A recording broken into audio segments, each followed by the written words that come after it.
கொஞ்சம் வித்தியாசமான குட்டி விலாக் தான் இது. இது பள்ளிக்கரணை ஜெயச்சந்திரன். முக்கியமான வேலைக்காக தான் போயிருந்தேன்.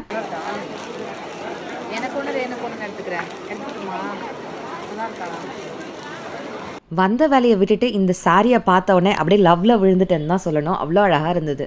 இதுலேயே வெரைட்டி ஆஃப் பார்டர் டிஃப்ரெண்ட்டாக இருந்தது. அண்ட் டிசைன்ஸ், புட்டா டிசைன்ஸும் டிஃப்ரெண்ட்டாக இருந்தது. டிசைன் வேறு, முந்தானி. அதில் எது ரொம்ப அழகாக இருக்குன்னு பார்த்து சூஸ் பண்ணி ஜிக்கிட்டேயும் கேட்டு அவருக்கு பிடிச்ச மாதிரி நான் எடுத்திருந்தேன். அக்காக்கு ஒன்று எனக்கு ஒன்று ட்வின் பண்ணலான்னு 2 நான் எடுத்திருந்தேன். போனது சாரி எடுக்க இல்லை, பட் இந்த சாரி ரொம்ப பிடிச்சி போய் நான் எடுத்துட்டேன். நான் எது வாங்குறதுக்காக ஜெயச்சந்திரன் அன்றைக்கி போயிருந்தனோ அந்த பொருள் அன்றைக்கி அங்கே கிடைக்கல. கடை ஃபுல்லாக தேடி அலைஞ்சி கடைசியில் அது இல்லாமல் வீட்டுக்கு வந்து சேர்ந்தாச்சு. ஸோ அந்த முக்கியமான பொருள் என்ன அப்படின்னு பார்த்தீங்கன்னா, இன்னும் 2 மாதத்தில் நம்ம கிரகப்பிரவேசம் வச்சுருக்கோம். அதுக்கு தேவையான ஒரு முக்கியமான பொருள் வாங்குறதுக்கு தான் அங்கே போயிருந்தோம். அது அங்கே கிடைக்கல. ஸோ மறுநாள் கிளம்பி பாரிஸ்க்கு போய் தான் நாங்கள் வாங்க போகிறேன். பாரிஸ்க்கு போய் என்ன வாங்குறேன், என்ன கிரகப்பிரவேசம், இந்த எல்லா டீட்டெயில்ஸும் லாங் வீடியோவில் வரும். கண்டிப்பாக மிஸ் பண்ணாமல் பாருங்கள். அண்ட் பக்கத்துலேயே இங்கே பார்த்தீங்கன்னா கொரியன் சீரீஸ் பார்க்குறவங்களுக்குலாம் இதை பார்க்கும்போது அட இது தானே அது அப்படின்னு தோணுச்சுன்னா கமெண்ட்ஸில் சொல்லுங்கள், சரிங்களா?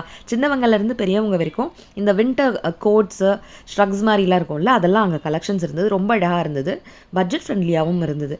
இவ்வளோ அழகாக இருக்கே, க்யூட்டாக இருக்கே அப்படின்னு பார்த்துட்டு இருந்தேன். அதுக்கப்புறம் எதை வாங்கணுமோ அதை வாங்கலை, பிகாஸ் அங்கே கிடைக்கல. அதனால் கிளம்பி நேராக வீட்டுக்கு வந்துடலாம் அப்படின்னு வந்தோம். இதுவே லேட் நைட் ஆகிடுச்சு. நம்ம வீட்டு பக்கத்தில் சொல்லிக்கிற மாதிரி பெரிய ரெஸ்டாரண்ட்ஸ்லாம் கிடையாது. பக்கத்துலேயே பட் சித்திலப்பாக்கம் ஜங்ஷனில் ஸ்வாத் ரெஸ்டாரண்ட் வந்து ஒரு பிரான்ச் ஓப்பன் பண்ணியிருந்தாங்க. புதுசாக இருக்கே, ட்ரை பண்ணலாமேன்னு ஜி சொன்னதுனால ரொம்ப பசி இல்லை, பட் போகலான்னு போயாச்சு. தேவையானதுக்கு மீறி கொஞ்சம் எக்ஸ்ட்ராவே நாங்கள் ஆர்டர் பண்ணியிருந்தோம். ஏன்னா வீட்டுக்கு பார்சல் பண்ணி குழந்தையோட சேர்ந்து அங்கே போய் ஷேர் பண்ணி சாப்பிட்டுக்கலாம், இங்கே சும்மா லைட்டாக குறிச்சிக்கலாம் அப்படின்ட்டு. ஜி வந்து மட்டன் பிரியாணியும் கொஞ்சம் ஸ்டார்டர்ஸும் சூப்பும் சொல்லியிருந்தாங்க. நானும் கொஞ்சமாக சூப் வந்து ஷேர் பண்ணிக்கிட்டேன்.